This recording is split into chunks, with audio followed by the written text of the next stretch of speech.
सकरन report Sohail चांडू सकरन video गोट छतन शाहजी लेल बरादरी के रवासिन गुलजार मुख्तियार मोहम्मद हसन लेल पेंजिन औरतुन हिजूरा सकीना जामजादी ऐं मासूम ॿारनि साण करे नेशनल प्रेस क्लब अॻियां पुलिस ख़िलाफ़ एहतिजाजी मुज़ाहिरो करे धरणो हयो।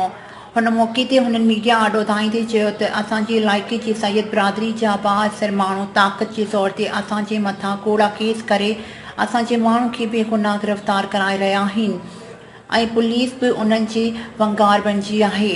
असांजा नौजवान खंबे खणी वञी था। असां जॾहिं बि उन ज़ुल्म ख़िलाफ़ आवाज़ उथारियूं था त असांखे मौत मार धमकियूं ॾिनियूं वञनि थियूं। हुननि चयो त पुलिस हिन वक़्तु बि उन्हनि बासरनि जे चवण ते असांजा 2 माण्हू गिरफ़्तार करे रखिया आहिनि। असां दर इंसाफ़ लाइ विया आहियूं पर केर बि असां मिसकिननि जी दाह ॿुधण वारो नाहे।